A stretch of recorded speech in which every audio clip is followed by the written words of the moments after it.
আজকে দুপুরবেলায় তুলা আর মোটি আমাকে আমার বাড়ি আনতে চলে এসেছে, কারণ আজ থেকে তুলাদের বাড়ি অনুষ্ঠান শুরু। তারপর আমরা ফাইনালি চলে এসেছি, আর এখান থেকে এখানে গেটটা কত সুন্দরভাবে সাজানো হয়েছে। তারপরে আমরা চলে এলাম, আর এখানে পুজো শুরু হয়ে গেছে। এখানে হচ্ছে নারায়ণ পূজা, সাইডে তুলাদের হরি মন্দিরে হরি পুজো হচ্ছে।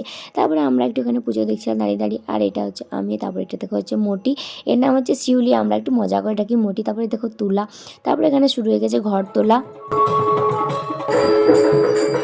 তুলাটা তারপরে ঘর তুলে নিয়ে চলে এসেছে। তারপরে এখানে মন্দির চারপাশে ঘুরছে, এই দেখো তুলা আমাদের যার জন্য আসা তুলাদের বাড়ি, এটা হচ্ছে তুলার ভাই, আর যে কোলে নিয়ে আছে ওটা হচ্ছে তুলার বোনু। আর তুলা এখানে দেখে একটু ডান্স করে নিল। তারপরে এখানে তুলার ভাইয়ের হাত থেকে একটা জোয়ানের প্যাকেট ছাড়িয়ে নিয়েছে বলে কান্না করছে। তারপরে আমরা চলে এসেছি এখানে রেডি হব, কারণ আমরা ঠাকুর আনতে যাবো। তারপরে রেডি হয়ে নিয়েছি, তুলা এখানে শাড়ি পরেছে, আমি শাড়ি পরিনি।